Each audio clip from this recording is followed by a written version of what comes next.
বাড়ি কোথায়? তুমি বাংলাদেশ থেকে এসছো, তুমি জিহাদি। জিহাদি, তুমি বাংলাদেশের রোহিঙ্গা। তুমি বাড়ি কোথায়? তুমি বাংলাদেশ থেকে এসছো, তুমি জিহাদি। কোথায় তোমার বাড়ি? কোথায়? কে বলছে বোলপুর শান্তিতে কত গেছে? কে এখানে পাঠিয়েছে তোমাকে? কে পাঠিয়েছে? কেন? কে?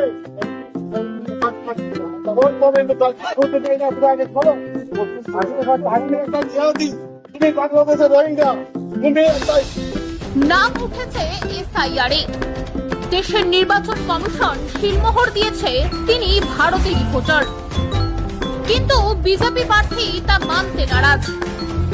যেহেতু তিনি সংখ্যালঘু, তাই তিনি নাকি রোহিঙ্গা। কর্মী সমর্থকদের নিয়ে রাস্তার পাশে বসা এক দরিদ্র মুরগিওয়ালাকে দোকান ছাড়া করলেন ডোমজুড়ের বিজেপি প্রার্থী গোবিন্দ হাজরা, আর যাকে কেন্দ্র করে এখন খড়গহস্ত তৃণমূল। আজ সকালে ঘটনাটি ঘটেছে হাওড়ার ডোমজুড় বিধানসভার জগদীশপুরে।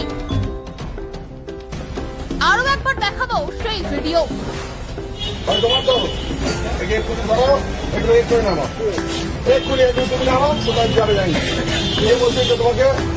কে ক্ষমতা দিয়েছে? তোমাকে এক্ষুনি বার করো। কোথা বাড়ি তোমার?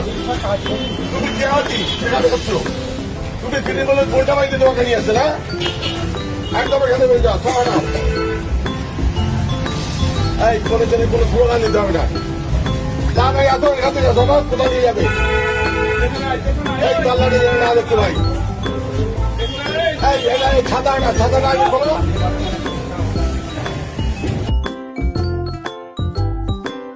मेरे भाई, अब इस कलर का भी सिलेंडर मार्केट के अंदर आ गया है। आपको अगर पता है तो वीडियो को शेयर करना और ज़्यादा से ज़्यादा आगे भेजना और इस लाइक करना, ताकि आपको भी पता लगे कि भारत के अंदर इस तरह से सिलेंडर आने लगे। उत्तराखंड के दो सगे भाइयों ने एलपीजी गैस की बढ़ती किल्लत को देखते हुए गोबर गैस वाला सिलेंडर मार्केट में लॉन्च कर दिया है। इसमें 18 किलो गोबर गैस है और 12 किलो सिलेंडर का वजन है और इसकी कीमत मात्र 500 रुपये शुरुआत में रखी गई है। अगर आपके यहाँ अभी ये सिलेंडर नहीं पहुँचा है तो आप अपने जगह का नाम लिखकर कमेंट बॉक्स में कमेंट करें। जल्द ही ये सिलेंडर आपके क्षेत्र में भी पहुँच सकता है। যারা ট্রাভেল